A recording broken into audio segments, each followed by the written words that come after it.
Buenos días con todos. Les damos la más cordial bienvenida a esta charla denominada Buenas Prácticas Editoriales para Procesos de Indexación, promovida por el Vicerrectorado de Investigación e Innovación de la Universidad de Cuenca.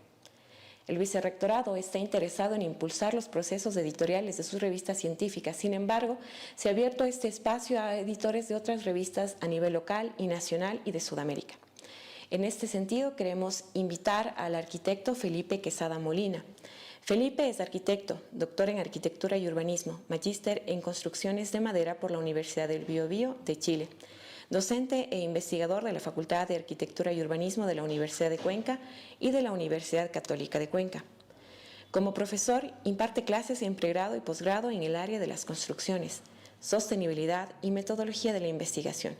Sus investigaciones han profundizado el estudio de la construcción en madera, la calidad del ambiente interior, edificios sostenibles y contextualización de indicadores urbanos sostenibles para las ciudades y barrios del Ecuador.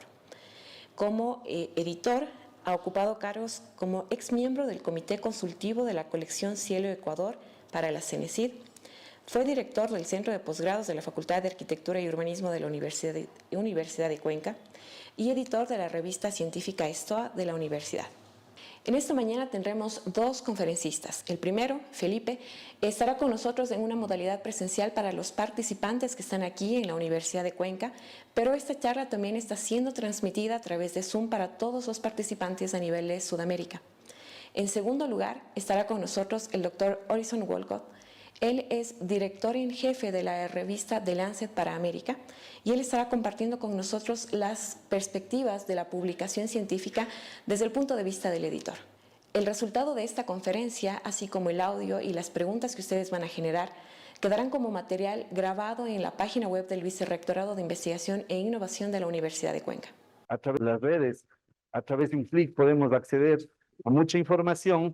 La conectividad entre los investigadores, las redes de comunicación, redes de editores ha hecho que el panorama cambie y eso también ha hecho que entre un conflicto entre lo que es las partes involucradas en la los autores,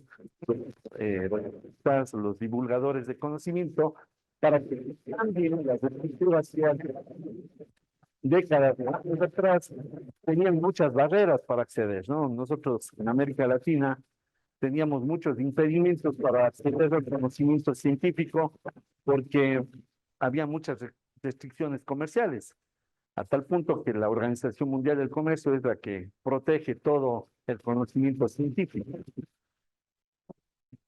Y esto ha hecho que hoy en día hablemos de nuevas formas de comunicar la publicación científica, como es el acceso abierto, Open Access, es un movimiento que está cobrando fuerza a nivel internacional y que creo que es el fundamento de los científicos. Tenemos gran apoyo público.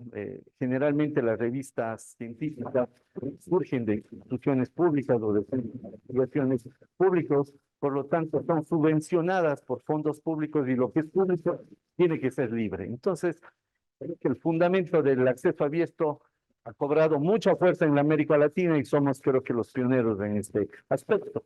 Pero también ha cambiado muchas cosas con las herramientas.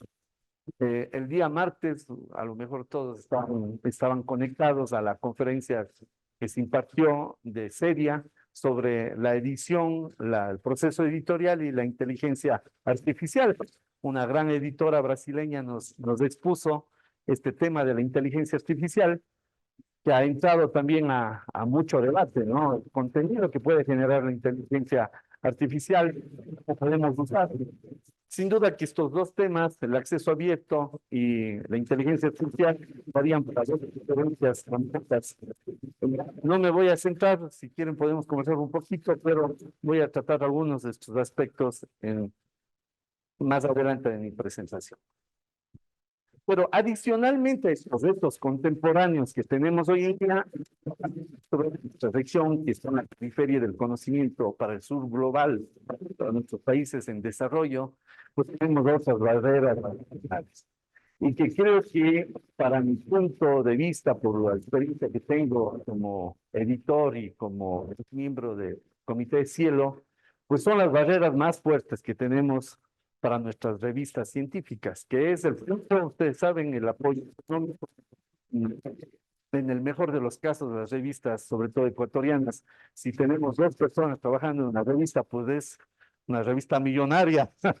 Tiene mucho dinero para que estén 2 personas. Generalmente es una persona que entrega su tiempo, las noches, los fines de semana, a leer artículos, a impulsar el debate científico de su campo del conocimiento en América Latina. Y el otro gran problema que tenemos en América Latina, en nuestros países, sobre todo en Ecuador, es el talento humano.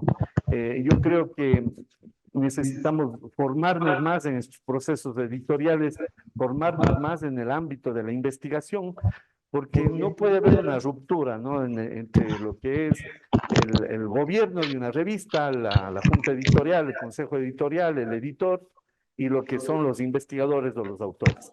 Yo creo que la revista, al ser el centro, la guardiana del conocimiento científico, pues los que están al frente también deberían ser respetables y reconocidos científicos de su campo del conocimiento. ¿Sí? Porque ahí podemos saber cuál sería el tema relevante. Y a veces es lo que pecan nuestras revistas, que publicamos contenido que a lo mejor no es relevante o no está aportando al debate científico de interés actual. Entonces, para eso nosotros necesitamos que nuestros editores también sean científicos que sepan identificar estas temáticas. Ya. Y el otro problema, ¿no? A pesar de que en nuestra región se desarrolla grandes investigaciones, tenemos la posibilidad de desarrollar a través de nuestras redes, pero lamentablemente los medios de divulgación o de comunicación, que son nuestras revistas, pues tienen poca visibilidad a nivel internacional. Este también es otro reto que tenemos en la comunidad editorial, la comunidad científica latinoamericana, que debemos romper esas barreras de internacionalizarnos para que demostrar lo que se hace a nivel local, pues tenga un mayor impacto. Esas son nuestras realidades. Ahora, ¿cuál es la ventaja o las posibilidades que nos dan estas indexaciones? Pues una de las ventajas es tratar de internacionalizar la divulgación o la difusión de lo que es el conocimiento de nuestras revistas en los diferentes campos en los cuales está declarada las revistas científicas. Y para eso, aunque es un poco criticado porque un poco más alto,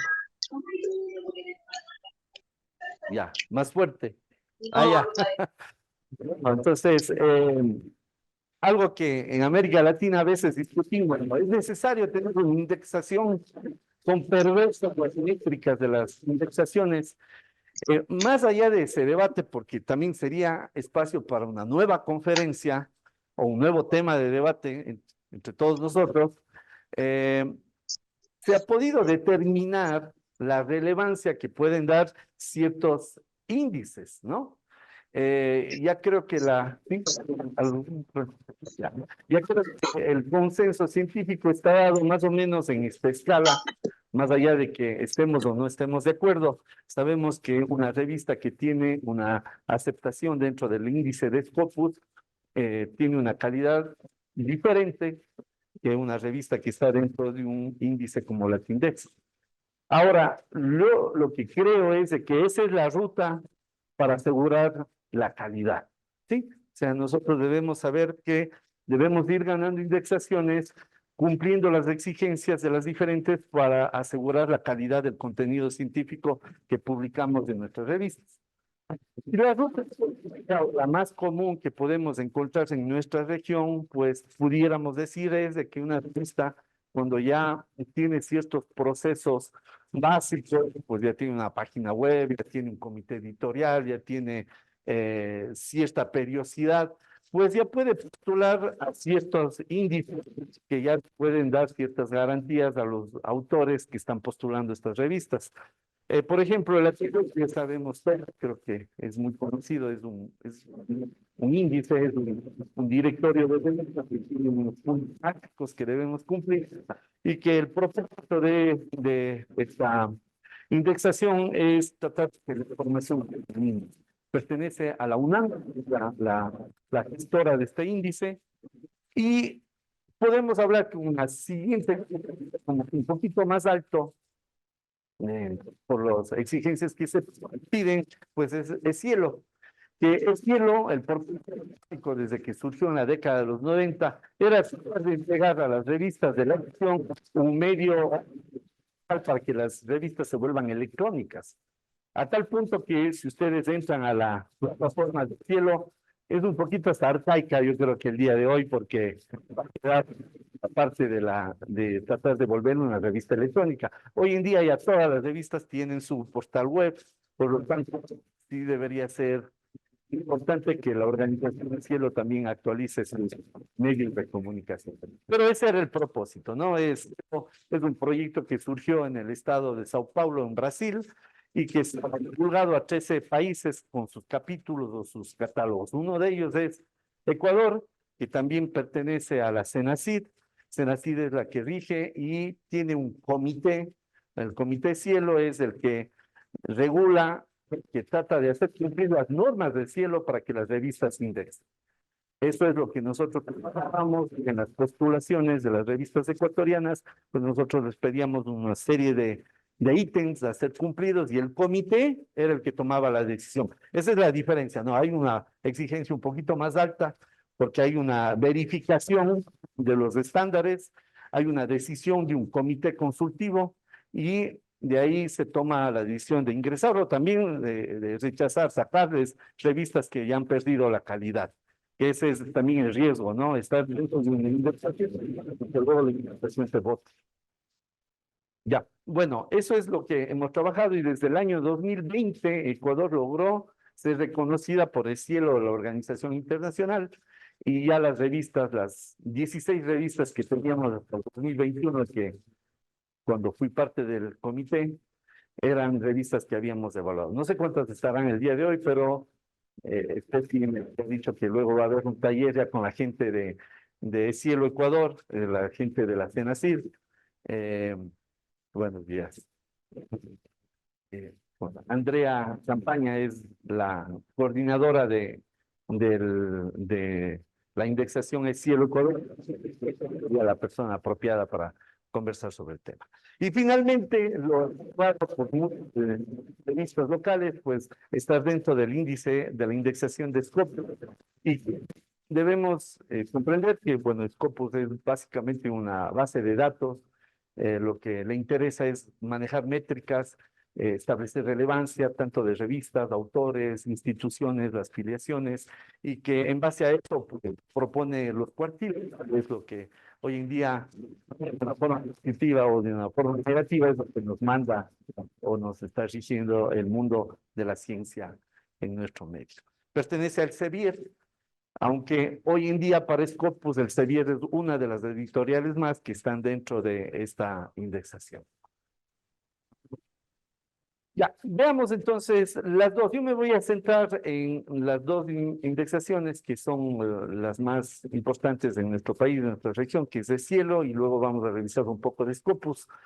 Primero quiero comentarles el contexto de cada indexación y luego pasaremos a los puntos críticos que en base a mi experiencia creo que deben tener la atención de los lectores de las revistas. Es Cielo, como les dije, el propósito es volver que las redes electrónicas a las revistas, por eso viene este portal, un portal un poquito actualizado, en el cual ustedes pueden acceder al contenido completo del artículo. Aquí está el artículo completo, se lo pueden descargar, necesitan ingresar a la página web de la revista. También tiene unas métricas, buenos días. de las vistas, de las citas que puede tener dentro de la misma base y que puede servir como un instrumento de verificación de los editores.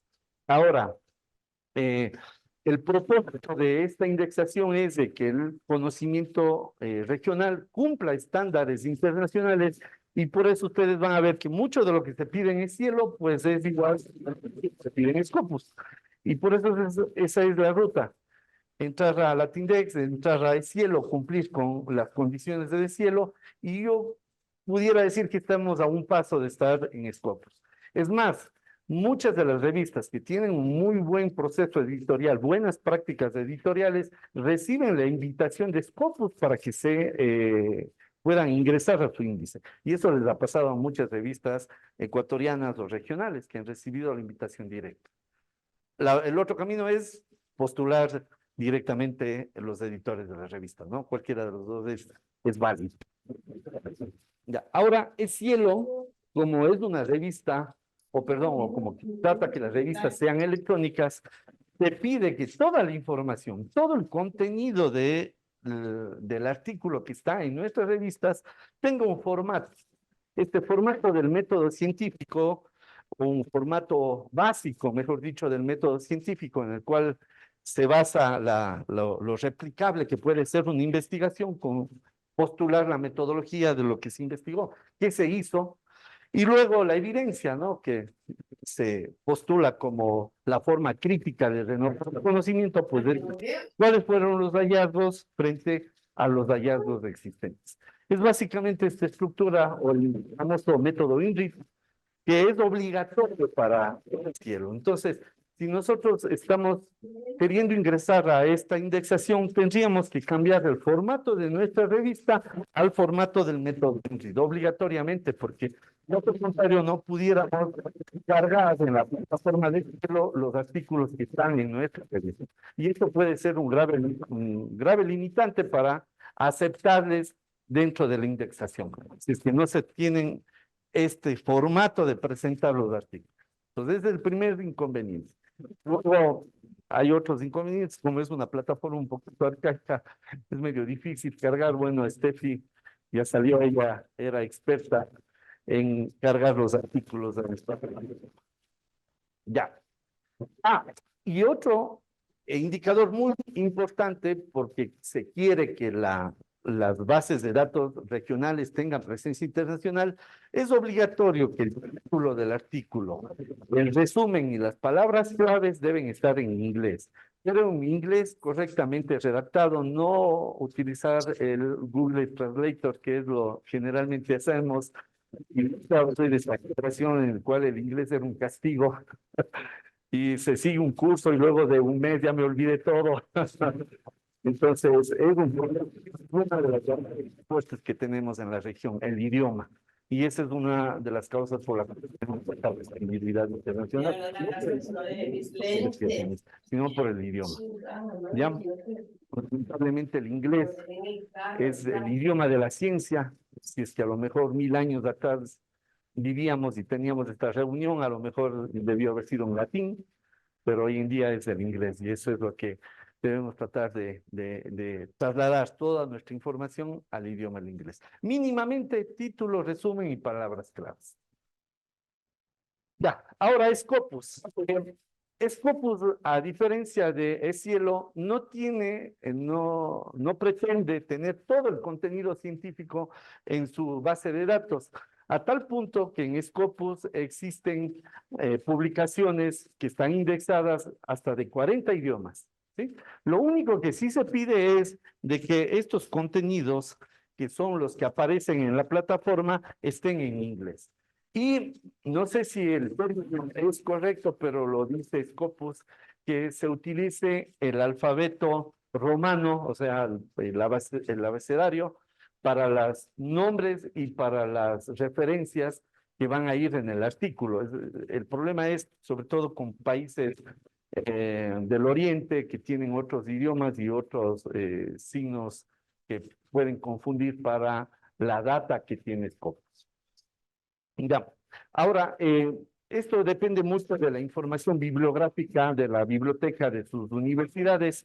Generalmente en muchas universidades no están los bibliotecas y solo se puede acceder a través de la plataforma y del correo institucional, ¿no? Entonces, una vez que ingresamos y buscamos un artículo, ustedes van a encontrar esta información. Primero es la referencia, ¿no? Es decir, la fuente, en dónde está publicado este artículo. Segundo, ustedes van a encontrar el título, que esto es importante porque aquí ya vienen las primeras palabras y la data de la búsqueda o de los indicadores.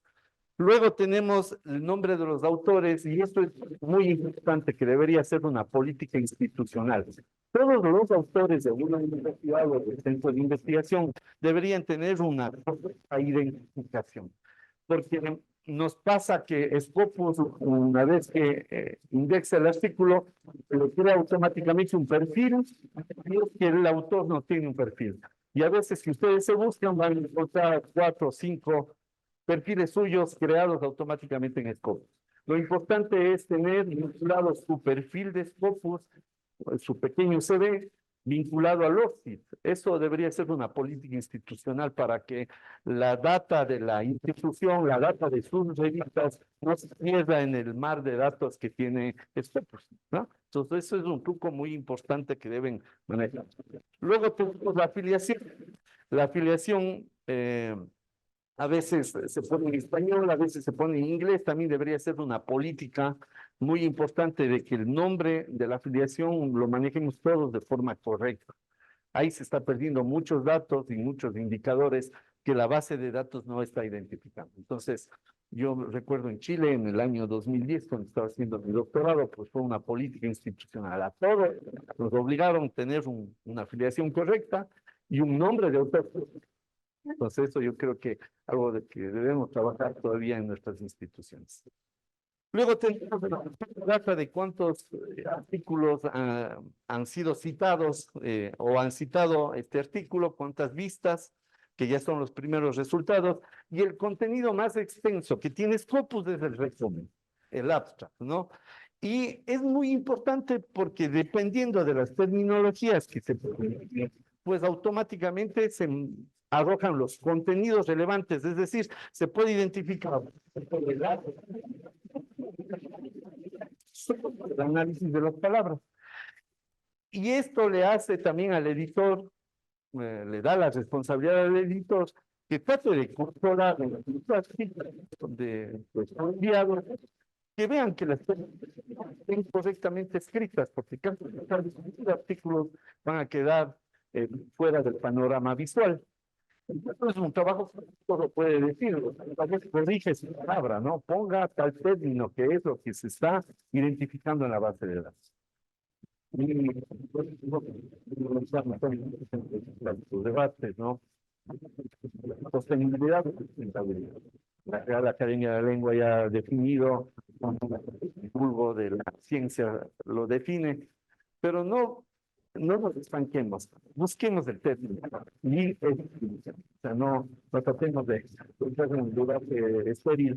Si ya el término está acuñado en la base de Scopus, pues utilicemos y tratemos de que nuestras revistas, nuestros artículos apunten a esa terminología.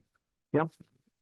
Y finalmente, el Siebel Topic, que es una herramienta de Scopus en el cual se identifican todos estos análisis. ¿Qué campos del conocimiento existe? Otro grave problema. Generalmente en nuestras instituciones públicas, donde hay cambio de autoridades, cambio de personas, a la vez hay cambio de editores, que truncan las carreras de muchos editores, porque, o también por la carga horaria, ¿no? Hay que hacer reformulaciones, pues no podemos darle una continuidad a los temas y por ejemplo, declarar el campo de conocimiento a la cual está ligada la revista es muy importante.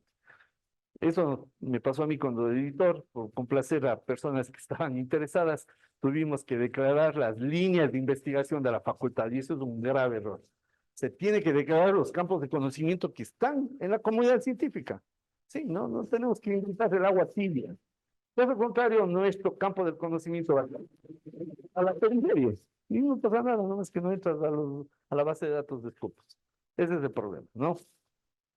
Bueno, a ver, ahora, 4 temas importantes que deben centrarlos. En la siguiente conferencia se va a conectar nuestro conferencista en 20 minutos, y voy a tratar de ir rápido. ¿Cuáles son las 4 actividades desde mi punto de vista que ustedes deberían poner empeño? El primero es manejar muy bien la data de Scopus.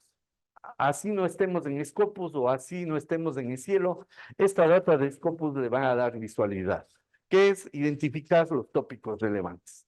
Si es que en sus revistas están publicando temas que no son relevantes para el campo de estudio declarado, pues su revista está fuera de la visualidad de las citas internacionales. ¿Por qué? Porque esas temáticas a lo mejor no les está interesando a la comunidad científica internacional. Entonces, podemos utilizar estrategias, estos famosos llamados, los call for papers, llamar a temáticas, o sea, incentivar que los autores que usualmente publican en nuestras revistas, pues, den un giro a estos temas de debate científico. Esa es una estrategia que pudiera servir y que nosotros podemos centrarnos en base a los tópicos que se están publicando. Ya, bueno, corregir las terminologías, eso hay que ser muy cuidadoso en esos términos. Otro trabajo para los editores que es muy importante es el análisis de las áreas del conocimiento. Pues las áreas del conocimiento deben estar declaradas en base a las áreas del conocimiento que se tienen ya identificadas en estas indexaciones. A veces nosotros recurrimos a autores, a libros, a la UNESCO, que nos diga las áreas de conocimiento. No pierdan el tiempo, ya están aquí. Ustedes vean en cuál van a entrar y declaren y publiquen en sus páginas web. Otro aspecto muy importante que deben trabajar los editores es evaluar el perfil de los autores que están postulando a sus revistas.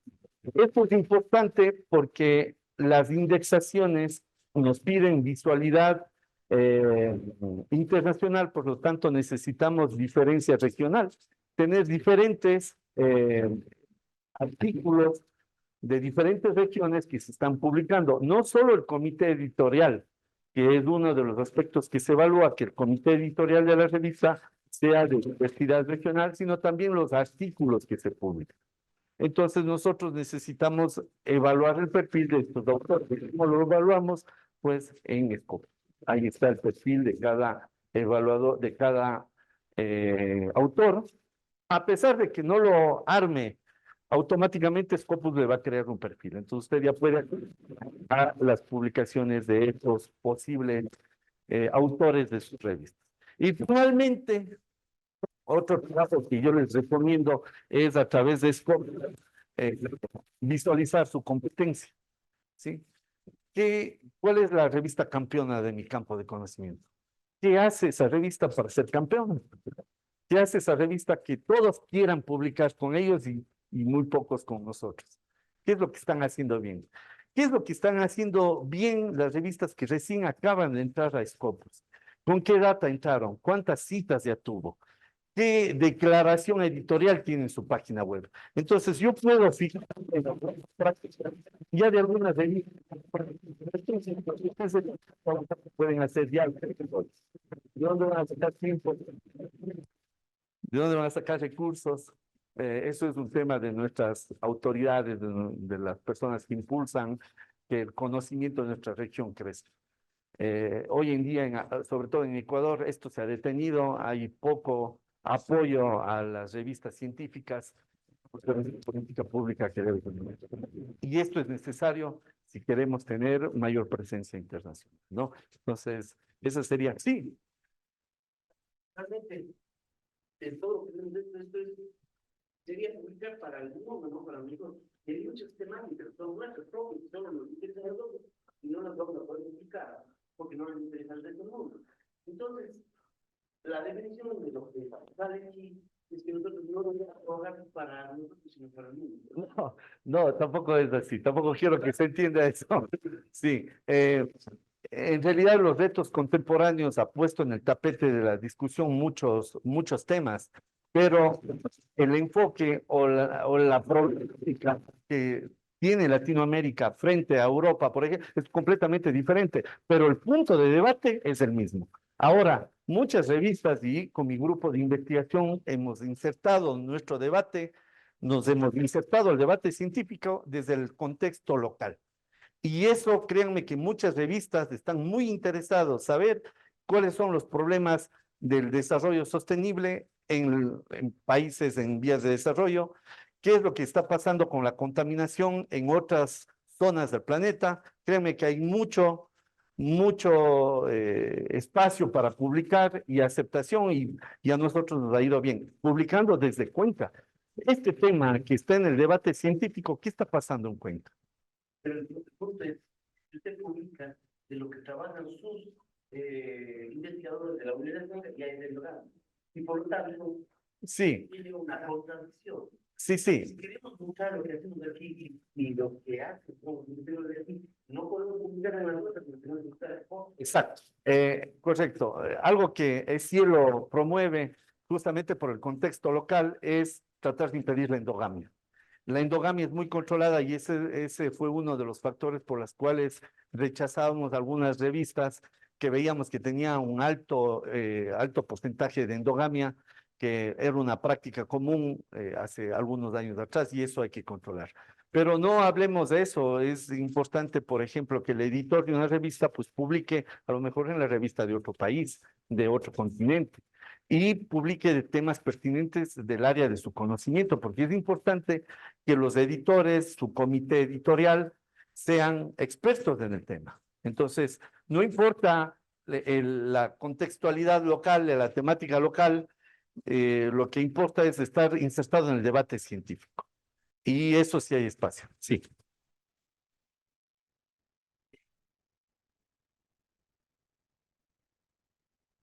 Ese es un criterio. No áreas, perdón si me expresé mal. Diversidad regional. O sea, el área debe ser única. Deben ser expertos del campo de conocimiento, pero debe ser de diversidad regional, de varias regiones del planeta. Eso es lo que se exige y es uno de los indicadores que se ve en el Cielo y en Scopus. Sí, o sea, mientras más riguroso es una revista, más enfocado tiene el área de conocimiento. ¿Sí? Entonces, esa es Sí, yo le voy a hablar un poquito más tranquilo. Sí. Una comunicación de Chile. Ujú. Y una de las cosas más difíciles es buscar quien quiera publicar en una revista que no está indexada. Claro. Yo voy a echar mano a los amigos. Es un trabajo duro. Sí.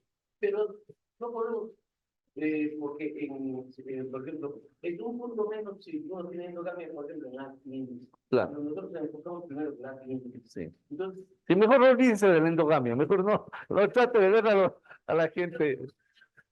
Hay que hacer un trabajo más regional, más internacional, y ese es un trabajo duro. Es un trabajo duro tratar de tener visualización. Pero justamente ustedes que están haciendo deberían tener más apoyo que las revistas de la Universidad de Cuenca, que a lo mejor están más consolidadas. Pero bueno, eso ya es política institucional, ¿no? Política de gobierno. Se debería dar más fondos porque el trabajo es más duro en ese tema. Capacitación, asesoramiento, todo eso. Pero en realidad se puede hacer, se ha logrado en revistas locales. Ya. Bueno, y me voy a centrar, tengo 10 minutos, en dos índices. Y yo lo que quiero que sepan es cuál es la visión que tienen las indexaciones, más allá de la métrica y la matemática. Miren, tenemos dos índices muy importantes que se están manejando para saber el impacto de los investigadores, de las instituciones, para el famoso ranking que luego se publican en nuestros perfiles o en nuestras instituciones. El primero es el cuartil Scopus. Este es un cuartil que no ha tenido mucha acogida, que está dentro de la página de Scopus, que básicamente evalúa esto. Miren, evalúa cuántas citas ha recibido esa revista entre todos los artículos que se han publicado en un periodo de 4 años. ¿Cuántos artículos publicó? ¿Sí? O sea, es la calidad versus la cantidad, básicamente. Entonces, el mensaje es de que tratemos de priorizar la calidad, porque a veces yo sé que los editores estamos con el problema de la periodicidad. Este mes debo publicar 16 al año, y ahora, ¿cómo saco esa cantidad de artículos? Si es que estamos publicando por publicar, estamos metiendo a nivel de revista. O a nivel de institución también, porque yo he visto políticas en otras instituciones que dicen, no, pues necesitamos publicar más estar dentro del ranking de Scopus como filiación, la tesis de pregrado, los trabajos de posgrado, publiquemos todo. Y no es así, porque si publicamos todo, a lo mejor nos estamos metiendo el pie de lo bueno que estamos haciendo. Entonces, esta es la forma de aplicar políticas en nuestras revistas y en nuestras instituciones. Tratar de tener mayores citas y tratar de hacer un contenido que sea valorado por la comunidad científica. Ahora, el índice de Esimago Journal Rank, que es del SJR, este es el más famoso, el más reconocido. Es de una institución española independiente, pero toma la data de Scopus, ¿sí? ¿Cómo lo evalúa? Este indicador o índice es un poquito diferente porque da una ponderación que tiene mayor impacto por mayores prestaciones, revistas que tienen menor impacto. Lo que hace es dar esa ponderación y en base a las revistas que se van citando se saca un promedio de las ponderaciones y de las citas para el último año, ¿sí? Por eso generalmente se publica ahora del 2022. Y se divide para el número de artículos publicados en los 3 últimos años. Entonces, volvemos al tema. O sea, en conclusión, el tema es que se ve la calidad, o sea, cómo la comunidad científica está valorando lo que yo publico versus todo lo que he publicado. Entonces, no desperdiciemos de espacio en nuestras revistas para artículos que a lo mejor sabemos que no va a tener ninguna incidencia en la comunidad o en el campo de estudio. Sí, estamos más selectivos en estas temáticas. Ya. Ahora veamos los indicadores. Voy a pasar, como les dije, solo a los más importantes. Primero es definir la revista, por qué quiere indexarse. ¿Por qué quiere entrar a Cielo? ¿Por qué quiere entrar a Scopus? Generalmente, por la experiencia que yo tengo, las revistas que ya quieren una indexación más alta es porque tienen calidad, es decir, ya han tenido citas, son revistas reconocidas a nivel del campo de estudio o nacional o local. Tiene relevancia porque ya han sido tomadas en cuenta en muchas bases, ya están empezando a marcar indicadores, pero el grave problema que tenemos en nuestras revistas es la diversidad. Es decir, nuestro consejo editorial no tiene diversidad regional, que eso es un grave problema, y nuestros artículos que estamos publicando tampoco tiene diversidad regional. Entonces, esto es algo que valora Cielo, que valora Scopus.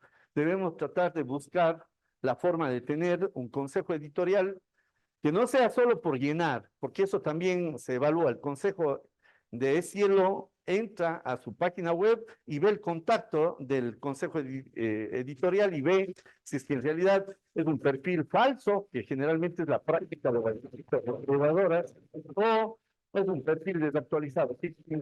Alguna vez le contactaron y nunca más le volvieron a ver. Y eso es una mala práctica, ¿no?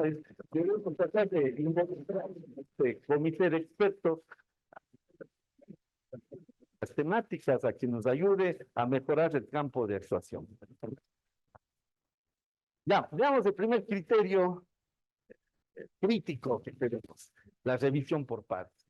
La revisión por pares a veces es complicada porque tampoco se le paga al revisor, el revisor está muy saturado de tesis, de posgrados, de artículos, de congresos científicos, y encima le vas a dar un artículo a que revise. Muchas de las veces ni contestan nuestros correos o dicen no.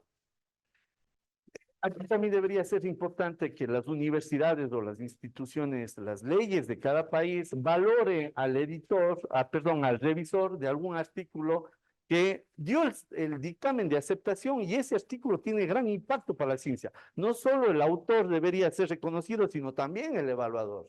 Eso en cierta forma ayudaría y ya se está aplicando en algunas revistas, pero lo importante es de que la revista tenga una revisión por pares. Y esa es la única forma de asegurar la calidad.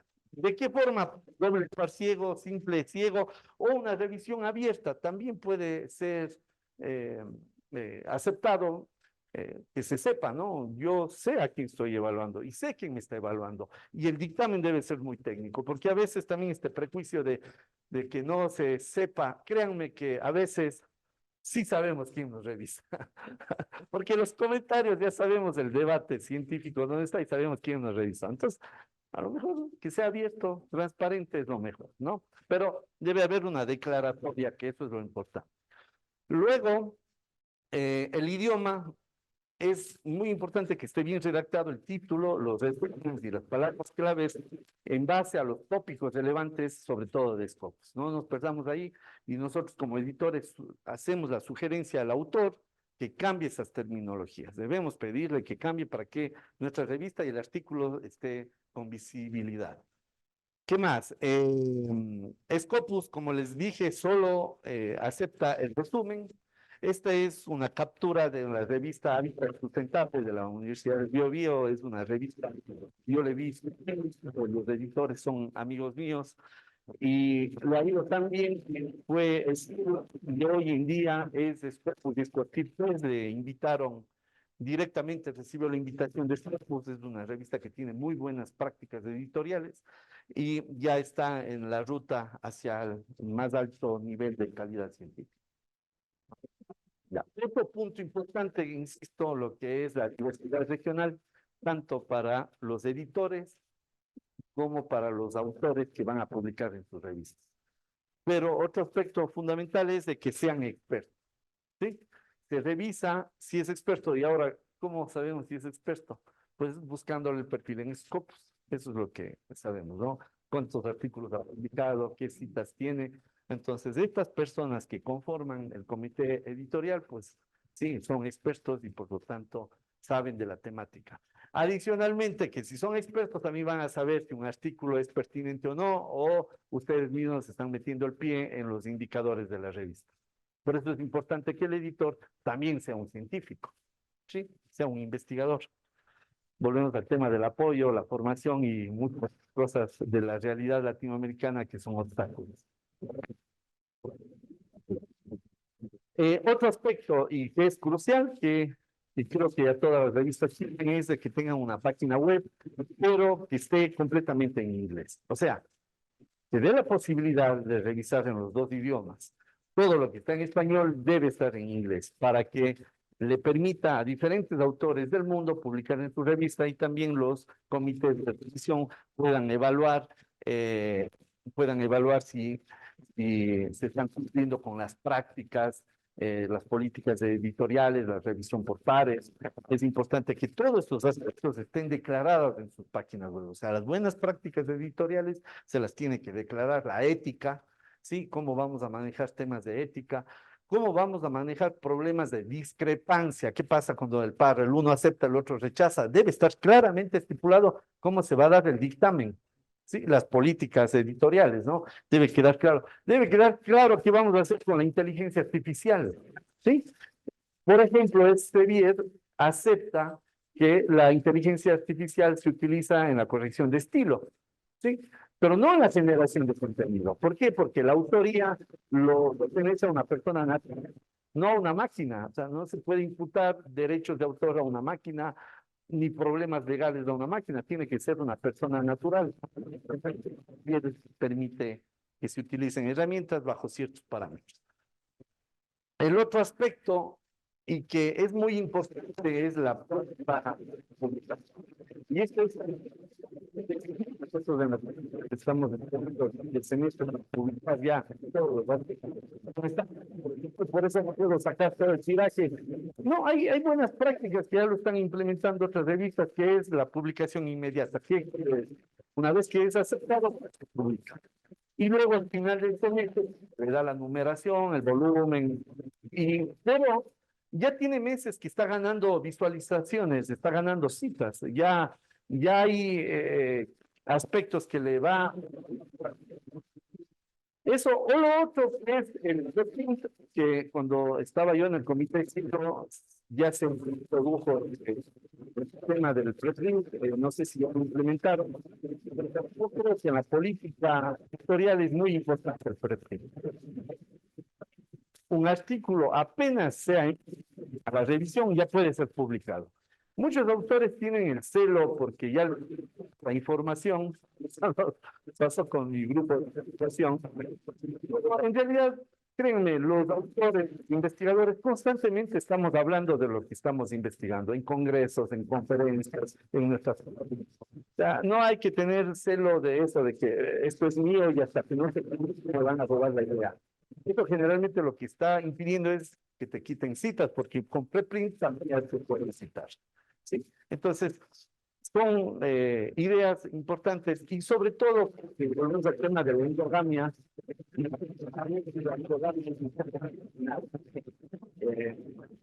Cuando alguien se prueba que ya una revista de algún docente que se publicó, pues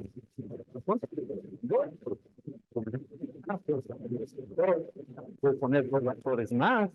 Entonces, ¿qué es lo que pasa? Que luego ustedes pueden visualizar que los que enviaron fueron 2 y los que terminan siendo autores son 4.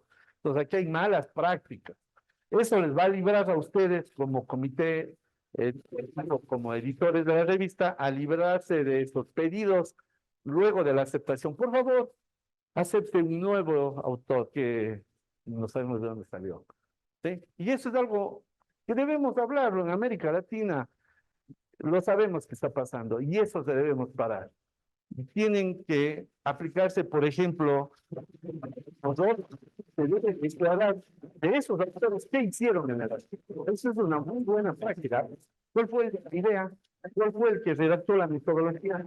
¿Cuál fue el que hizo el análisis de datos? Y van a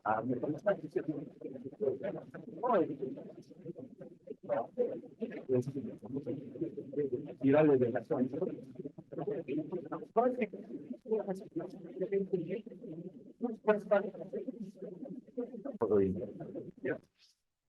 Y con esto, por ejemplo, si queremos postular algún índice, pues por favor, ustedes pueden ya en la avanzada de Scopus saber cuántas citas ya tienen sus revistas. Es un poquito arcaica la plataforma de Scopus, pero todo se maneja a través de códigos, se puede entrar en la búsqueda avanzada. Podemos ver también cuántas citas tiene nuestra institución, nosotros como autores, y si entramos en referencia, podemos ver los títulos. Scopus le llama títulos a las revistas, ¿sí? Y dando clic en más, nos va a salir este código y 2 paréntesis. Vamos a poner el nombre completo de la revista. Al poner el nombre completo de la revista, nos va a salir ya las citas que tenemos. Debemos irnos a documentos secundarios. Por ejemplo, de Mascana hice una pequeña búsqueda antes de ayer y encontré que Mascana tiene 211 citas en Scopus. Está muy bien posicionada, ¿no? Y puedes saber cuáles son los... Entender por qué estos artículos tienen interés. A lo mejor volver para vuelvan a publicar. Pero ustedes ya pueden visualizar lo que es la data. Y con un minuto, con eso termino. Agradezco. Y no sé si hay, podemos dejar para luego para dar.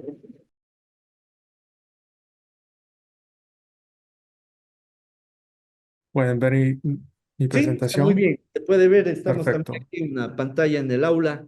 Entonces, por el tiempo podemos empezar contigo y luego dejar un tiempito para las preguntas. Algo que quisiera que tomes en cuenta es de que aquí en Ecuador estamos sufriendo una crisis energética y tenemos apagones eléctricos de 2 horas diarias. Ujú. Ah, ya. Entonces, a las 12 del día, o sea, en 1 hora, nos cortan la luz en el sector de la universidad y Wow. es probable que a lo mejor si se corte antes, entonces eso te quiero comentar para que no te preocupes, puede ser que haya un apagón. O lo otro es, si es que tenemos tiempo, pues también para unas preguntas sería lo ideal antes de la... Entonces voy a tratar de trotar durante mi Sí, presentación. Muy bien, ya. Listo, muy entonces bien, gracias. podemos empezar. Te voy a presentar, Orison. Bueno, entonces la segunda conferencia está a cargo del el doctor Orison Worldcon, es editor para América Latina de The Lancet, es la revista del área médica, una de las más importantes. En las semanas anteriores, Orison tuvo una excelente participación para Es Cielo Latinoamérica, en el cual pudo presentarnos un poquito de los criterios que tienen los editores de las revistas de gran impacto para aceptar o rechazar un artículo. Entonces, les dejo con Orison y espero que la presentación la disfruten todos. Adelante. Muchas gracias por la introducción, doctor Quesada. Es un placer estar con ustedes vía virtual, pero igual es un honor poder compartir algunas de mis experiencias como editor y también como investigador. Bueno, el día de hoy voy a hablar sobre aspectos claves de una buena publicación científica, perspectivas de un editor. Como ya mencionó el doctor Quesada, soy editor senior de la revista The Lancet Regional Health Americas, que es una revista eh, relativamente nueva, como voy a explicar en las siguientes diapositivas. El temario de hoy es acerca de la revista The Lancet Regional Health Americas, fundamentos de una buena investigación científica, recomendaciones generales para publicar. Voy a eh, comentar un poco más ampliamente sobre la evaluación de un artículo desde la perspectiva de un editor y finalmente realizaré un ejercicio práctico mostrándoles cómo examinamos un artículo original en este caso. Bien, brevemente para hablar sobre la revista The Lancet Regional Health Americas, es una revista de acceso eh, libre, publicado por la editorial Elsevier y está indexada en diversas bases de datos como PubMed, Scopus. Y bueno, esta revista es parte de la familia del grupo de Lancet, que involucra revistas especializadas, regionales y también de revistas Discovery. Entre las revistas especializadas tenemos un número importante de revistas que cubren diferentes, perdón, que cubren diferentes aspectos de eh, las ramas de la medicina. Tenemos revistas regionales cuyo objetivo es difundir la producción científica de los investigadores que se encuentran en diferentes regiones del mundo, ¿no? Y nosotros pertenecemos a la revista de las Américas, que incluye Norteamérica, Centroamérica, Sudamérica y el Caribe.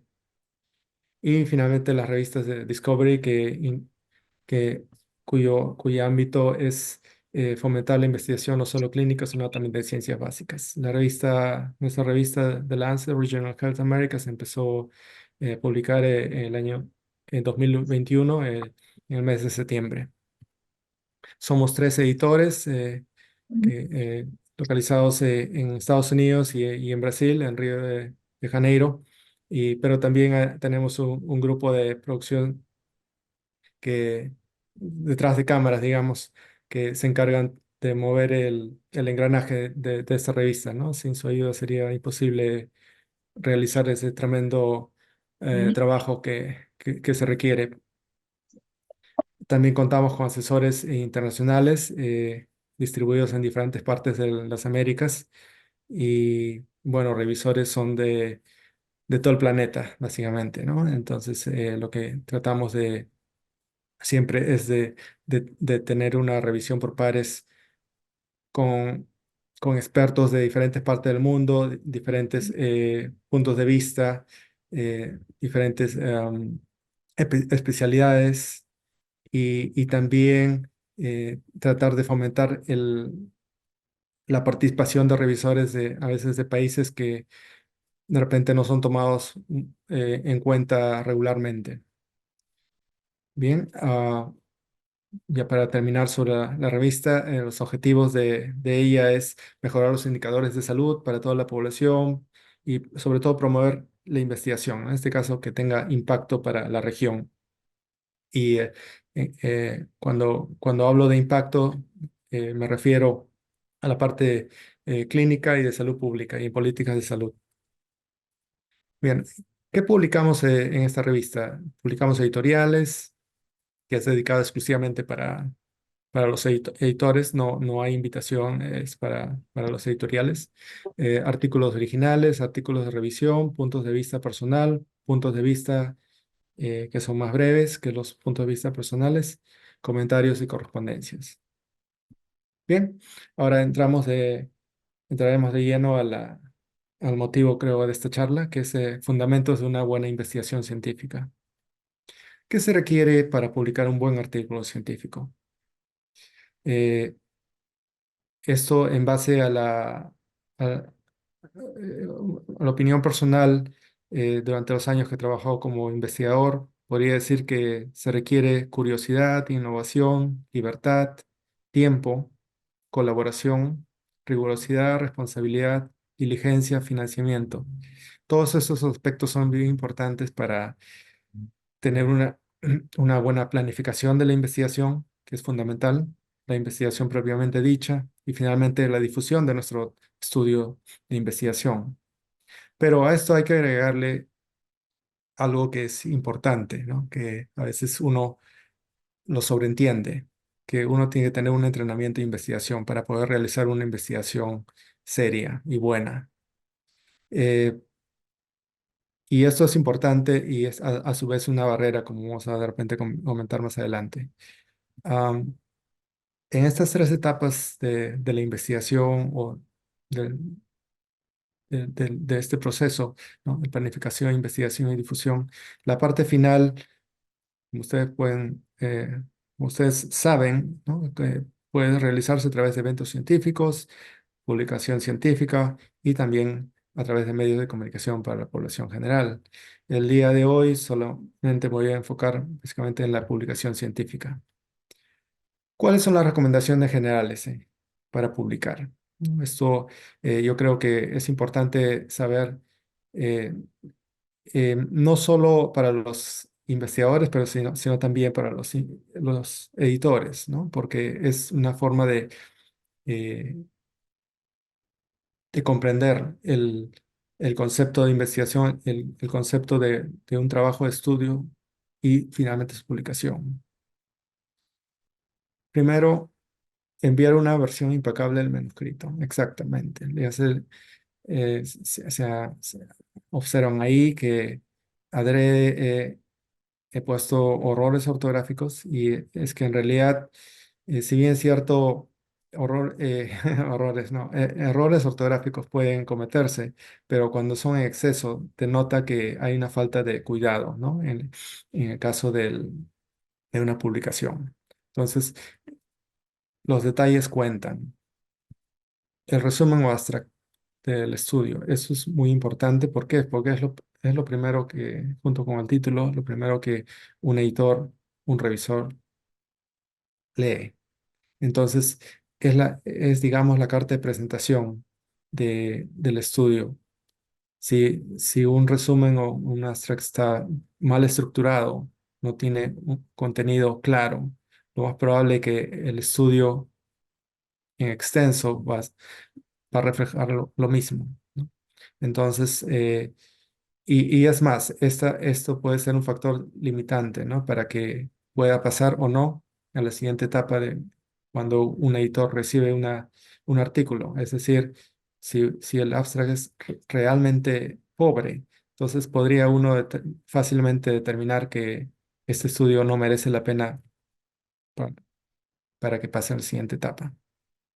Pobre metodología generalmente significa un estudio pobre y por ende probablemente resultados inválidos. Y entonces, resultados inválidos de un estudio significa automáticamente rechazo del artículo. Buen inglés, pero obviamente, el idioma inglés, si bien es cierto, es el idioma universal de las ciencias, pero no es el único. Entonces, independientemente del lenguaje de publicación, se requiere una buena ortografía, gramática y, y bastante cuidado en el lenguaje apropiado que se usa en los estudios, ¿no? Eh, es, lo que se debe usar es el lenguaje científico. Entonces, ahí vamos a poner un ejemplo. eh, Se ve con no,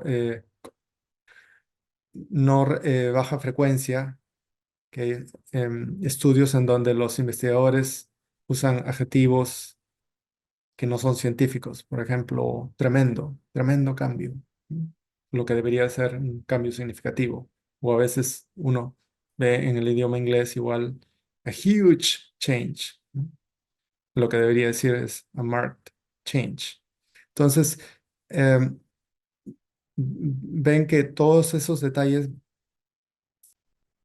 van sumando para para determinar si un artículo realmente tiene los méritos suficientes de pasar a la revisión por pares y finalmente la aceptación. La otra recomendación general es no ignorar las guías para los tutores. Las guías no son adornos, ¿no? Son justamente para mejorar la calidad de la investigación, ¿no?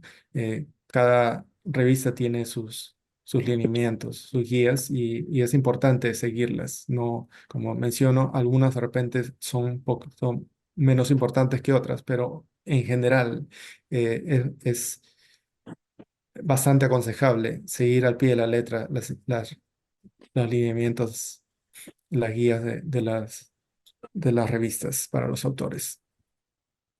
Ahora, me voy a detener un poco más sobre la evaluación de un artículo desde la perspectiva de un editor. ¿Qué ven los editores en un artículo científico? Bueno, eh, l- si bien cada editor tiene, perdón, hay alguna interferencia, me parece. Ya, gracias. Em, si bien cada editor tiene su forma de trabajar, ¿no? De apreciar, de evaluar un artículo, yo les voy a poner un ejemplo personal, pero yo creo que la mayoría de los editores no me van a dejar de mentir que seguimos básicamente los mismos pasos, excepto de repente el orden, pero de repente eso lo podemos conversar al final de la presentación, las experiencias de otros editores. Lo primero que veo es si existe plagio, ¿no? Es un error grave o fatal, ¿no? Infelizmente contamos con software para detectar el nivel plagio, pero también la experiencia ayuda bastante y el estar familiarizado en el área del o el tópico de estudio, tópico de investigación.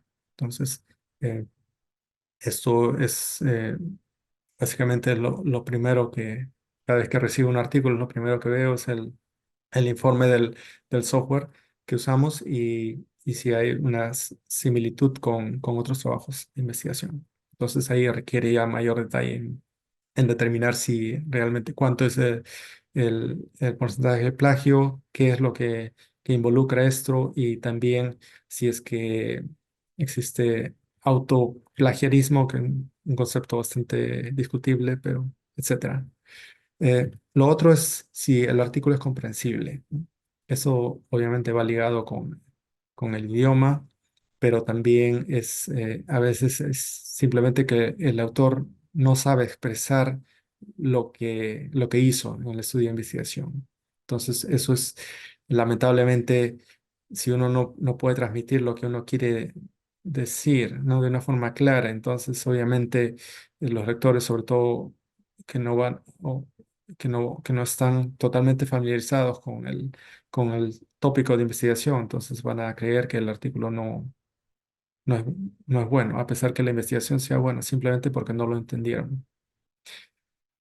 Y esto es más común ver, obviamente, en artículos en donde el idioma de publicación no es la primera lengua del autor principal, ¿no? Lamentablemente.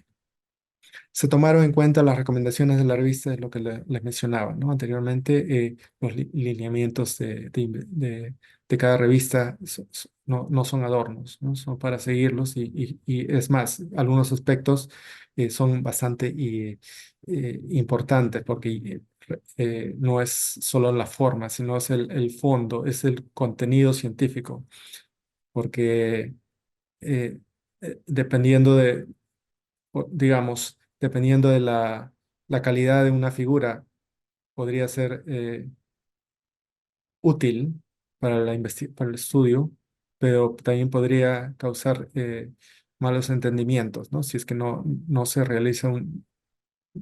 se publica una buena figura o no se siguen los ciertos parámetros que son aceptados actualmente, ¿no? Para lo que se les llama checklist, ¿no?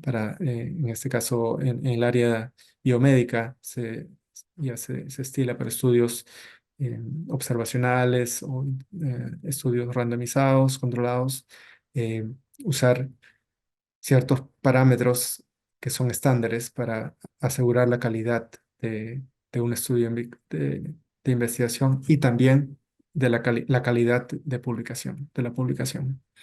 Lo otro son ya aspectos bastante más particulares dependiendo de la revista, como son ciertos paneles, por ejemplo, la investigación en contexto, detallar, ¿no? Detallar qué es lo que aporta este nuevo estudio, cuáles son las implicancias, el impacto que pueda tener los resultados del estudio, y eso varía de revista en revista. Y esto es un ejemplo solamente para poner, ¿no? En el caso de los famosos checklists, que son los pasos que uno debe seguir para realizar un buen estudio de investigación epidemiológico, por ejemplo. En este caso, un estudio observacional, se usa el checklist Stroop, que tiene varios componentes y asegura pues, que se llegue a un estándar eh, bastante aceptable para la tanto ejecución del estudio de investigación como también para la publicación.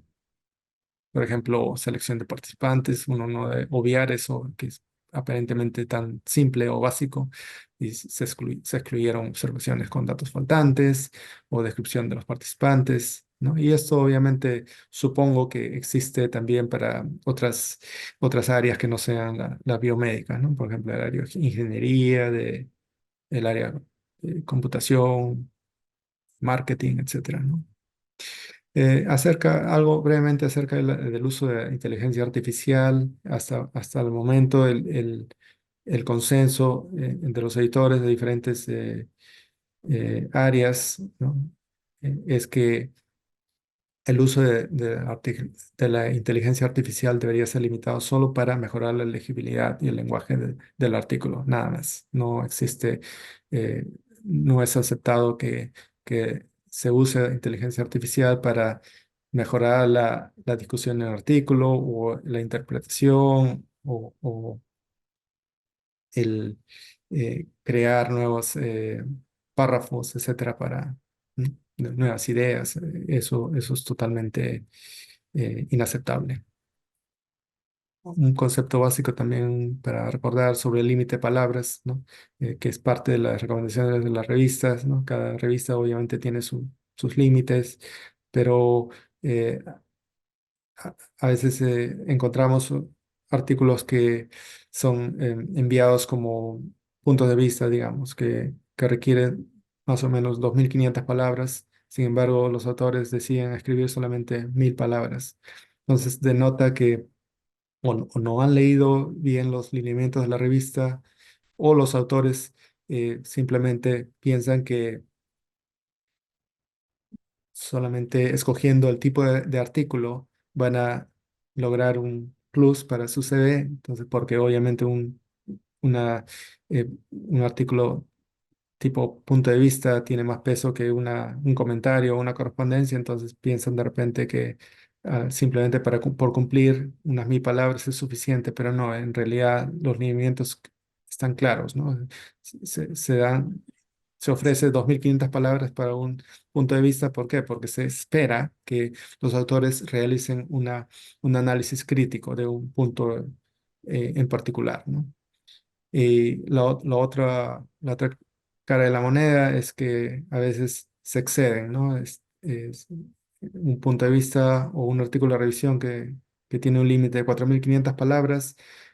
Los autores envían un artículo con 10.000 palabras, ¿no? Entonces, ahí hay eh, es un ejemplo claro de qué es los autores cuando no siguen los lineamientos de la revista. Perdón, hay una interferencia, me parece. Gracias.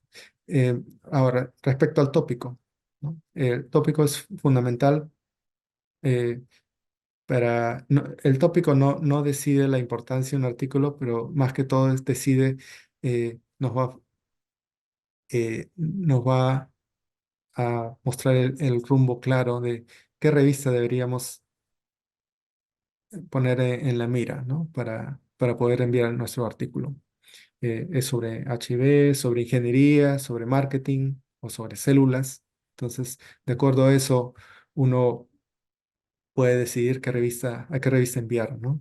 Supongamos una investigadora realiza una investigación básica, ¿no? Sobre alteraciones del calcio intracelular en pacientes con enfermedad de Alzheimer.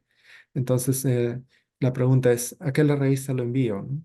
Entonces, digamos, tengamos dos opciones, ¿no? La revista de Lancet, porque es bastante prestigiosa, o la revista nueva, ¿no? Y Biomedicine, por ejemplo. Entonces, si los autores deciden enviarlo a la revista Lancet, va a ser rechazado automáticamente. No porque no tenga calidad, simplemente es porque la revista Lancet no publica investigaciones en ciencias básicas, ¿no? Así de simple. Entonces, en cambio, la revista eBiomedicine sí publica investigaciones en ciencias básicas. Entonces, esa es la forma, ¿no? de guiarnos, ¿no? De acuerdo al tópico del estudio de investigación, pero también leyendo cuál es el alcance de cada revista, ¿no? Que uno más o menos tiene en mente eh, para publicar el estudio. El otro aspecto importante uno de los aspectos más importantes es la pregunta de investigación u objetivo. ¿Es claro, específico? Si el objetivo del estudio no es claro y puntual, esto es una alerta para el editor de que lo más probable es que el estudio no tenga un rumbo. Entonces, va a tener poco impacto y obviamente no va a convenirle a la revista publicar, si tiene uno para elegir un estudio bastante bueno y un estudio que no tiene un objetivo claro, la respuesta es obvia, ¿no? Entonces, un ejemplo es un estudio que tiene como objetivo determinar los efectos del arroz en diabetes. Eh, ¿Cuál es el problema con este objetivo? Que no se sabe a qué efectos el estudio se está refiriendo para prevenir diabetes o para prevenir complicaciones. ¿Qué tipo de diabetes? Diabetes tipo 1, tipo 2, etcétera. ¿Qué tipo de arroz? Arroz integral, arroz blanco. Pero hay supongo, otro estudio que tiene un objetivo claro, podría ser, ¿no? Determinar el efecto del arroz integral en la resistencia a la insulina en pacientes con diabetes tipo 1. Entonces, un objetivo claro y puntual, ¿no? Entonces, eso es lo que marca la diferencia entre artículos eh, buenos y artículos no tan buenos. El otro aspecto fundamental es novedad, ¿no? Por ejemplo, si los autores han estudiado los factores de riesgo de diabetes, ¿cuántos estudios hay sobre factores de riesgo de diabetes? Hasta el día de ayer, en la noche, 4.357. Y si es en Nueva York, 17 estudios ya. Entonces, eh, ¿existe novedad en este estudio? No. De que el estudio no sirve, tampoco. No es dable hacer ese, ah, tener esa conclusión del estudio, pero de que tenga prioridad sobre otros estudios que sí tienen bastante novedad, entonces ya es algo diferente, ¿no? Entonces el editor va a tener que decidir entre un artículo que tiene bastante novedad y uno que tiene una novedad bastante baja. Otro ejemplo, un estudio que examina los efectos de la pandemia por COVID en depresión. Hasta el día de ayer, 2.302 artículos. Entonces, ¿qué novedad trae este artículo? De repente ya, bueno, esto ya no se realizó en Canadá ni en Estados Unidos, sino se realizó en Bolivia o en Ecuador, de repente, pero en Ecuador también estoy seguro que hay estudios ya sobre COVID-19 y depresión. Entonces, otro estudio que ya no sea en campo biomédico, ¿no? Concentraciones de mercurio en el pez espada. En el Embase, hasta el día de ayer, 22 artículos. Entonces, hay novedad, a menos que de repente sea en el pez espada, no sé, del mar tal, ¿no? O en condiciones diferentes, o bueno, con una metodología totalmente diferente. Entonces, podría justificar, pero si es simplemente con el método usual que todos los investigadores han usado, un estudio más sobre concentraciones de mercurio en el pez espada, que ya se sabe, la ciencia es cierta que el pez espada contiene altas concentraciones de mercurio, entonces la novedad es bastante baja. El otro aspecto fundamental es el impacto. Impacto, ahora, esto en las revistas del grupo de Lancet es crucial, pero esto varía con las revistas, ¿no? Hay revistas que no consideran que tenga un impacto clínico o de salud pública, obviamente, si es que no es en el área biomédica, pero aún así, si así fuera en el área biomédica, algunas revistas no, que considera que no es un requerimiento que tenga un impacto, pero si tiene un impacto es un plus, ¿no? Supongamos, en la revista The Lancet Regional Health Americas, un requisito es que tenga un impacto clínico y o en salud pública, ¿no? Entonces, si nos llega un artículo sobre un metaanálisis de 50 estudios en Latinoamérica y el Caribe, pero es sobre la preferencia de color de ropa de cirugía, entonces el impacto no está ahí, ¿no? No es obvio. Pero si nos llega el estudio del efecto del arroz integral, resistencia a la insulina en pacientes con diabetes tipo 1, sí tiene un impacto potencial, ¿no? En la parte clínica. Entonces, esa es la diferencia, ¿no? Entre elegir un artículo que tenga impacto o no. Ahora, como digo, el impacto depende de la revista, y depende del campo científico, ¿no? Supongamos tenemos una revista de arqueología y paleontología y hay un descubrimiento de una nueva pintura rupestre en el Parque Nacional Cajas. Entonces, obviamente no tendrá un impacto en salud pública en la parte clínica, pero tiene un enorme impacto histórico, ¿no? Entonces, eso ya depende de la revista, pero en general, en el área biomédica se recomienda que todo estudio tenga de alguna manera un impacto, ¿no? Un impacto clínico o en la parte de salud pública, impacto epidemiológico, etcétera. Diseño de investigación también es otro punto que es vital, ¿no? Entonces, droga, por ejemplo, el medicamento o droga X alivia el dolor. eh, Realizamos un estudio, un diseño de investigación.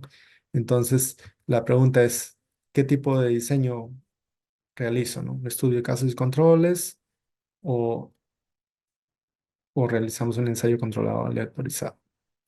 Entonces, obviamente, dependiendo del tipo de pregunta, el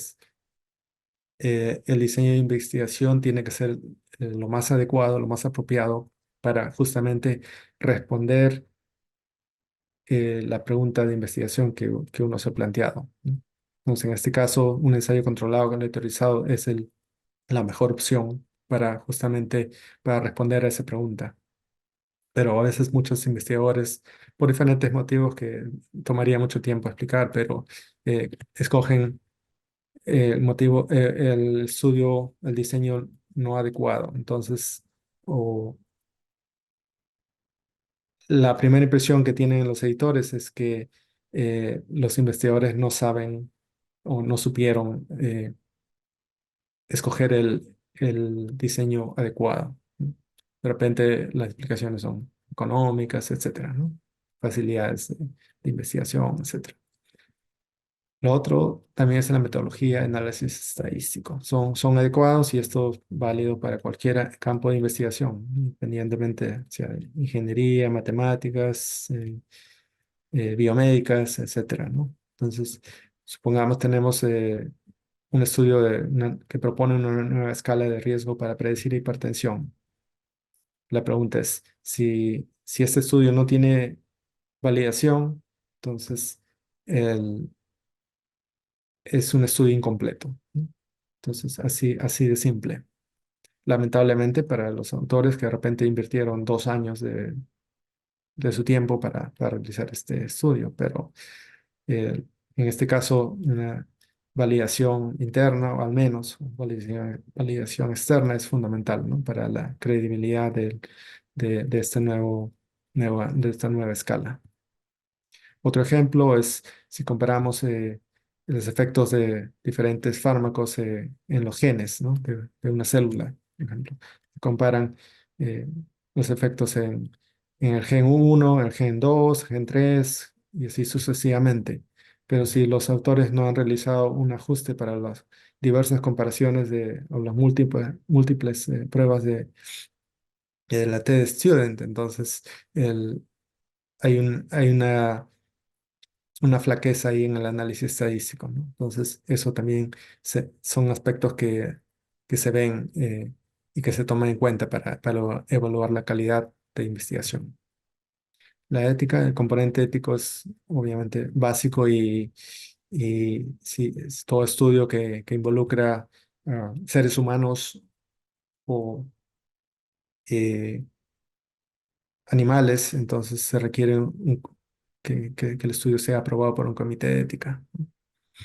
Registro del ensayo clínico, si es un ensayo aleatorizado, randomizado, entonces es fundamental que tiene que estar preregistrado, ¿no? Antes del inicio del estudio. Ahora finalmente voy a terminar con un ejercicio práctico para mostrar más o menos cómo es que un artículo bueno eh, luce. Pongamos primero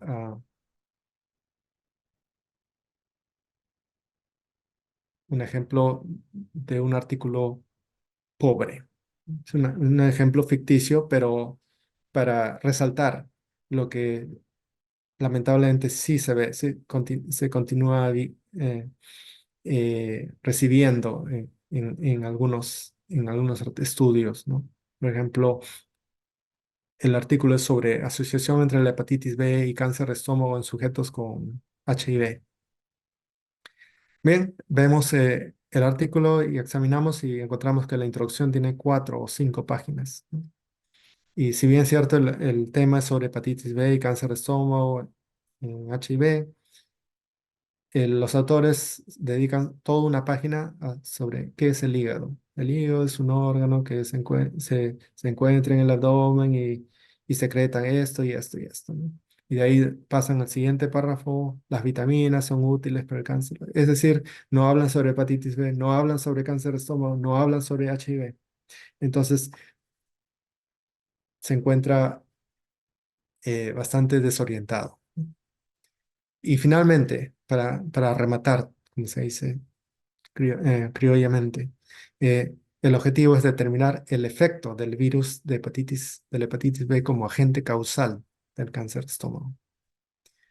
Entonces ahí ya están hablando de causalidad. Sin embargo, cuando vemos la sección de métodos, vemos que el estudio es transversal.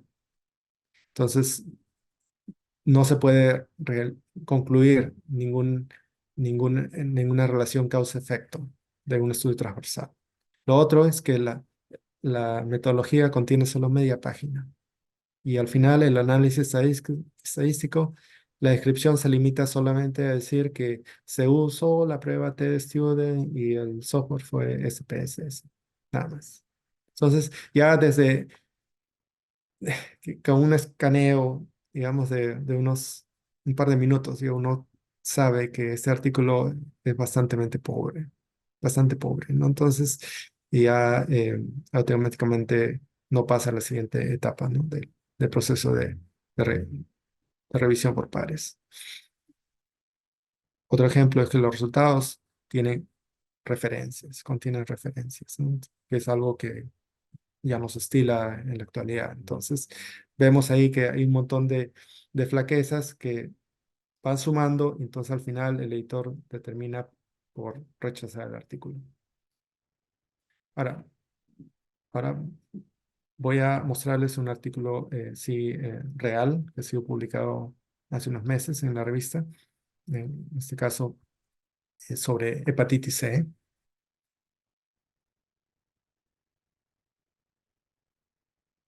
Eh, Como ven acá, el título es bastante informativo, ¿no?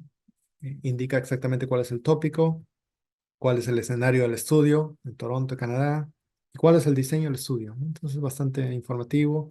Lo otro es el panel que les decía que varía dependiendo de la revista. En este caso, la revista de Lancet Journal of Health Americas requiere que todos los autores presenten un panel que es el contexto de investigación, ¿no?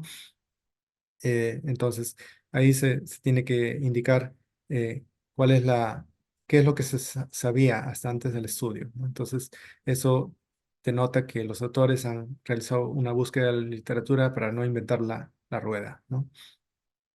El otro es qué es lo nuevo que aporta este estudio, ¿no? Es la contribución al conocimiento. Y finalmente, cuál es el impacto clínico en salud o en salud pública.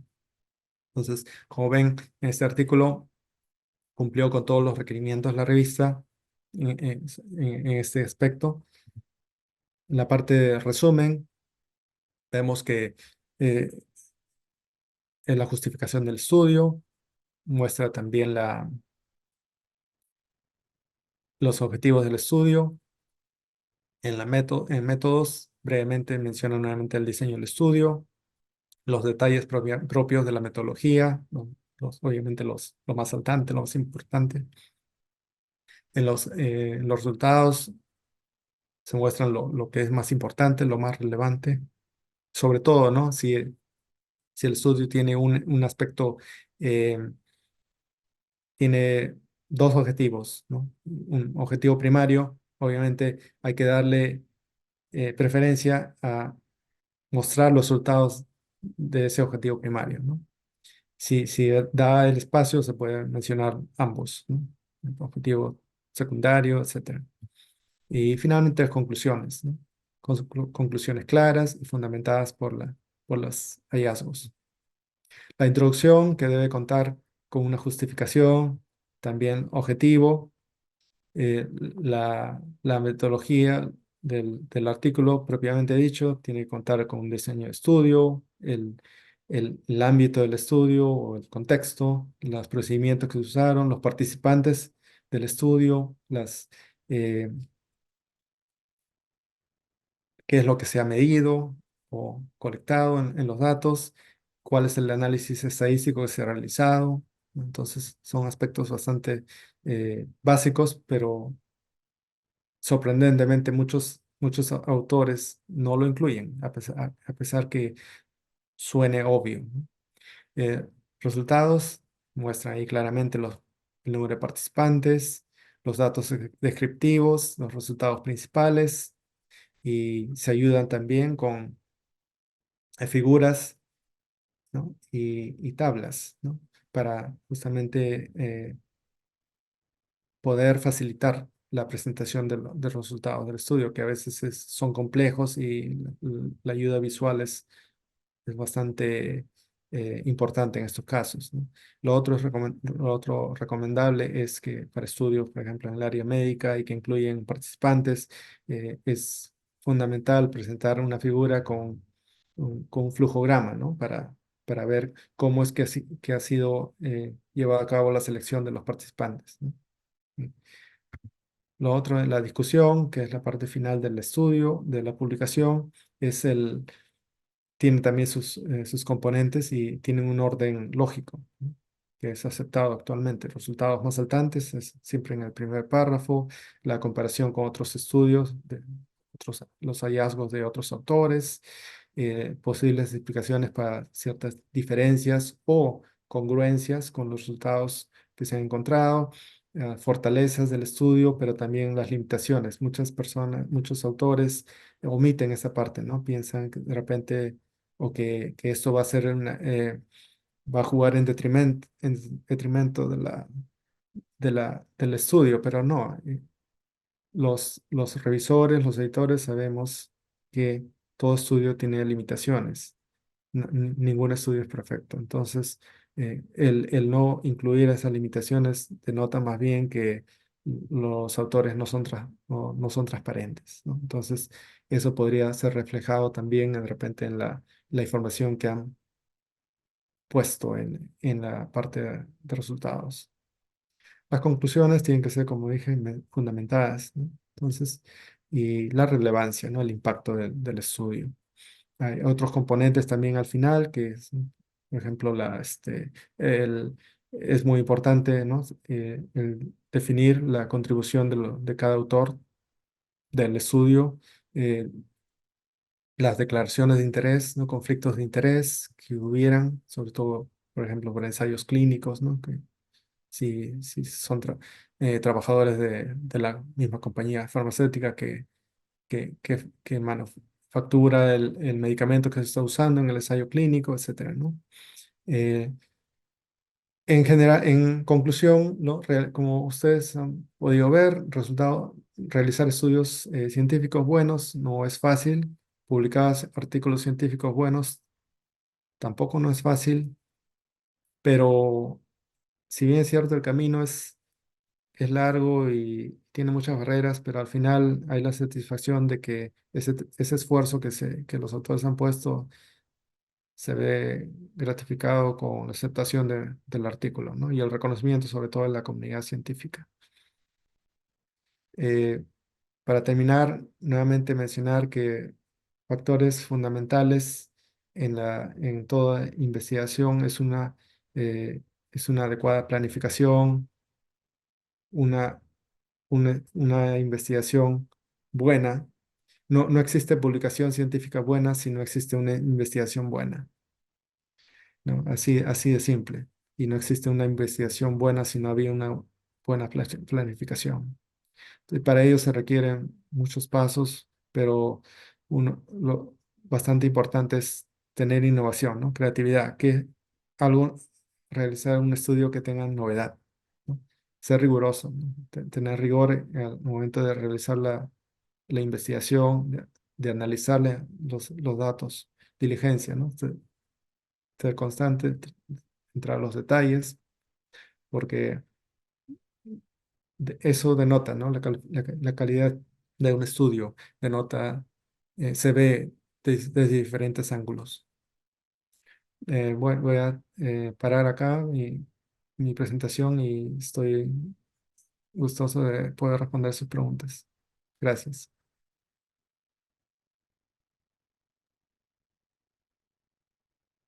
Gracias, Horizon. Muy importante tu presentación. Creo que nos has dejado muy claro el aspecto de un editor al revisar los artículos que llegan a las revistas y sobre todo a una revista tan prestigiosa como la que ustedes dirigen. No sé si hay alguna pregunta de los compañeros del público. Aquí estamos algunos editores de las revistas que hemos... Aquí hay una pregunta, sí. ¿Cuál es la estrategia que ustedes tienen para conseguir los profesores que hacen el peer review? ¿Cómo los reclutan? ¿Qué estrategia tienen? No, la escuché la primera parte Ya, bueno, yo te lo cómo comento. reclutan. Sí, ¿cómo ¿Eso fue? reclutan a los Ya. evaluadores Por para pares Perfecto. de la la revista. revista? Sí. Hay varios métodos, ¿no? Obviamente, dependiendo del volumen de artículos que uno recibe, uno puede de repente tomarse la molestia de usar PubMed, en este caso para el área biomédica, o Embase, Scopus. Eh, Generalmente, cuando recibimos un volumen bastante importante de artículos, no nos da tiempo para hacerlo de una forma individual. Entonces, lo que hacemos es utilizamos bases de datos, como el Scopus. Esta base de datos nos ayuda a encontrar por afinidad al campo, al tópico de investigación, eh, cuáles son revisores potenciales, ¿no? Pero para eso obviamente hay que hacer también una, un screening manual, ¿no? Porque el software puede fallar, ¿no? Y puede decir que tal persona es un experto en esta materia, pero en realidad viéndolo bien con detalle las publicaciones que un autor ha realizado. De repente es coautor y está casi en los últimos lugares en la lista de coautores y lo más probable es que no sea el área el expertise de este revisor. Entonces, es un componente dual, ¿no? Entonces, tanto el software como la experiencia del editor. A veces si da la casualidad que llega a mis manos un artículo que es sobre obesidad y diabetes, que es mi campo de investigación, entonces me es más fácil. ¿Por qué? Porque yo conozco ya eh, a- nombres, ¿no? De investigadores a nivel mundial sobre qué, que están trabajando en ese tema. Pero si no es, si me llega un artículo sobre psiquiatría, entonces utilizo bastante el, estos tipos de software. Ujú. Un complementario. Preguntarle qué incentivo da a los revisores, a los que hacen el peer review. Ujú. Ya. Nosotros tenemos eh, un mecanismo dual también para la selección de revisores. Tenemos revisores que son expertos en el área clínica, bueno, en este caso no, o en el área de salud pública, porque nuestra revista es sobre el área biomédica, pero y también tenemos el componente estadístico, es decir, tenemos eh, especialistas en estadística que realizan esta revisión.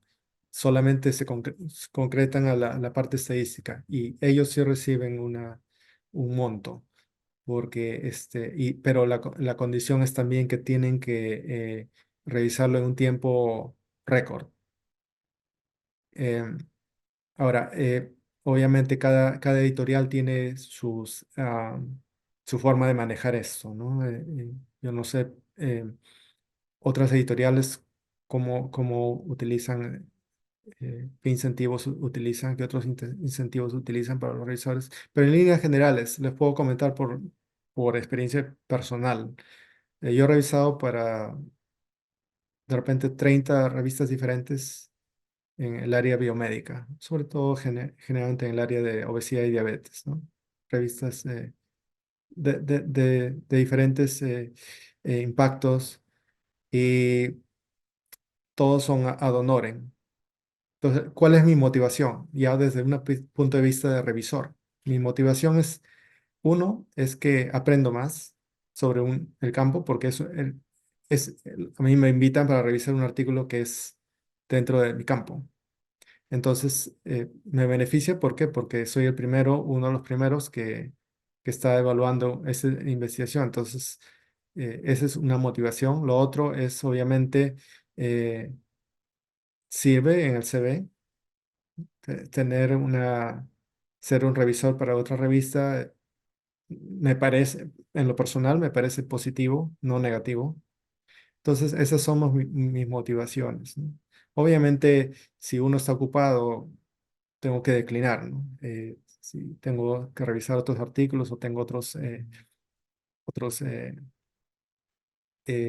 otras responsabilidades. Entonces, obviamente, lamentablemente no puedo colaborar, pero entiendo, es uno de los aspectos más difíciles de poder encontrar revisores idóneos para evaluar un artículo.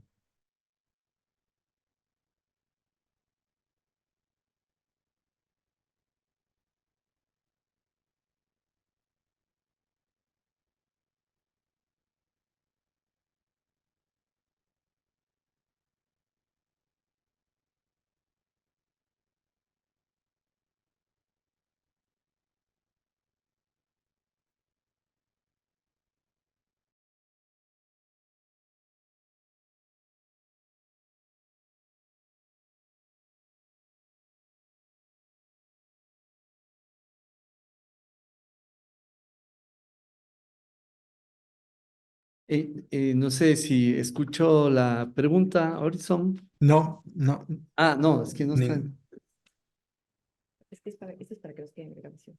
Ah, ya. Bueno, la pregunta fue si es que le puedo resumir sobre el problema. Hola. Ya, sí. ya. Ya, sobre el problema o el conflicto que puede surgir con el comité editorial por los artículos enviados a la revista cuando hay conflictos sobre publicar o no algún artículo. La pregunta iba en el sentido de cuál es la opinión que prevalece frente a un conflicto en la publicación de algún artículo. Yo creo que para contestar esa pregunta tendría que saber qué conflicto específicamente, porque hay conflictos y conflictos.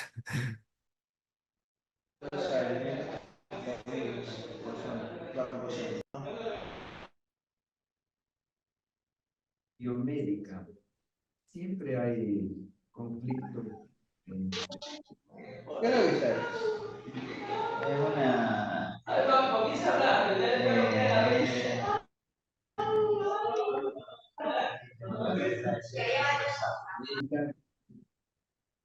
Para evitar este conflicto de intereses.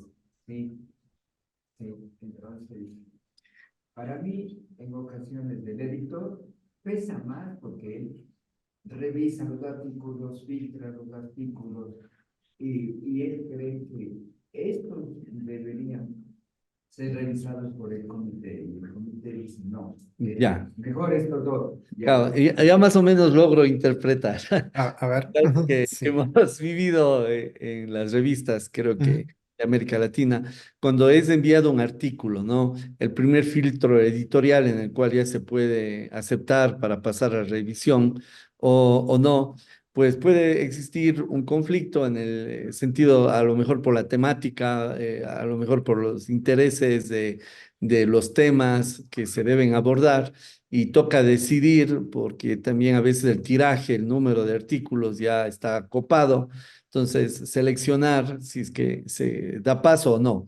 Entonces eso a veces el consejo editorial pues dice, entra en conflicto porque hay gente que sí desea que continúe la revisión y otros no. Entonces la sugerencia o la consulta es cómo puede ser un dictamen? ¿Quién puede tener más peso en estas decisiones para la toma de decisión en estos aspectos? Bueno, nuevamente me parece que la pregunta es un poquito muy general para poder responder adecuadamente. Yo de repente tal vez pueda poner yo algún ejemplo y dar una respuesta yo mismo a esa pregunta. Supongamos, tenemos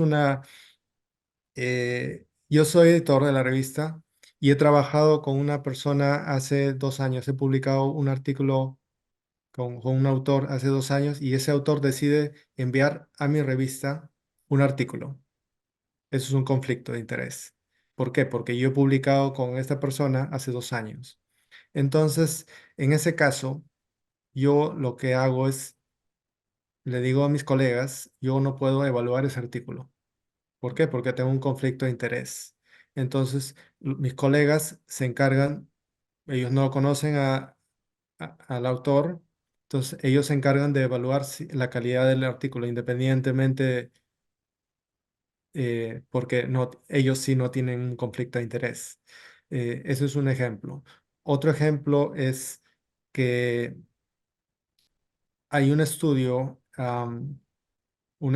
clínico en donde los autores pertenecen a un laboratorio farmacéutico X y están tratando de publicar un estudio que muestra que el medicamento de este laboratorio X es bueno para curar el cáncer. Entonces, los autores tienen conflicto de interés. ¿Por qué? ¿Por qué? Porque el producto que están usando es de la compañía para el cual trabajan. Sin embargo, en estos casos, ese tipo de conflictos de interés a nivel editorial ya es estandarizado, no se puede negar eh, la publicación de un artículo, obviamente si es que pasa la revisión por pares, etcétera, no se puede negar la publicación de un artículo en estos casos. El único requerimiento es que los autores tienen que claramente mencionar que tienen un conflicto de interés, que trabajan para esa compañía X, ¿no? Entonces, ese es otro caso de conflicto de interés. Ahora, de repente, ahora, si se refieren solo a conflictos en cuestión em, de que no hay uniformidad en el criterio. Supongamos, tenemos tres, como les mencioné, tenemos tres editores en la revista. Uno está a favor, otro está en contra del artículo y yo tengo una posición neutral. Entonces, en ese caso, eh, generalmente, claro, digamos como una votación, se realiza eso, pero el que tiene, generalmente, el que tiene la responsabilidad de decidir o no, finalmente, sobre ese artículo, es el editor que está, al cual ha sido asignado dicho artículo. ¿Por qué? Porque o sea, cada editor en la revista tiene asignado un determinado artículo. Entonces, el responsable de ese artículo es el que finalmente tiene la decisión de aceptar, rechazar o reevaluar el estudio. Pero obviamente se recibe los comentarios de los colegas, de los otros editores, pero esa es la forma como resolvemos estos, eh, yo no lo llamaría conflictos, sino de repente desacuerdos en la apreciación de un artículo. Sí, ok, muy claro. Creo que los ejemplos fueron muy claros Ujú. en la respuesta. Sí, si hay alguna otra pregunta, creo que nos queda un minuto antes del corte eléctrico. A lo mejor, a lo mejor puedo hacerte yo una pregunta Sí. para cerrar el evento. No sé, ¿qué tú puedes recomendarnos a los editores de las revistas? Tú que tienes también el panorama de América Latina, ¿cuál es el foco, el trabajo que ellos deben poner en su actividad de editores? Si entendí bien, ¿cuál es de repente el aspecto más importante para los editores de América Latina en evaluar un artículo? No, no, en su trabajo de editor general. Ajá. Sí, ¿cuál sería tu recomendación? Bueno, ser metódico, ¿no? Sistemático en la evaluación de un estudio. Tener, es de bastante ayuda tener un checklist, una lista de qué aspectos evaluar en un estudio. Eso ayuda bastante porque a veces se nos pasa, sobre todo con un volumen de artículos, tener en Excel o en algún documento, ¿no? Por ejemplo, que el estudio tiene que mencionar el objetivo claramente. El estudio tiene que explicar claramente el análisis estadístico. Todos esos aspectos y ponerle un check. Si es que no ha pasado ese check, entonces significa que el estudio todavía no está listo para ser aceptado. Yo creo que eso es bastante importante, ser metódicos en la evaluación de un estudio para que no se nos escape nada. Bueno, Horizon, yo creo que terminamos porque si no, no voy a poderme despedir de ti y agradecerte la valiosa contribución que nos has dado en esta mañana. Te agradezco mucho y espero que mantengamos el contacto para futuros eventos. Muchísimas gracias por la invitación nuevamente y un placer poder haber compartido con ustedes mi experiencia como editor y como investigador. Gracias, Horizon, y gracias a todos por la presencia. Hasta luego. Muchas gracias. Hasta luego.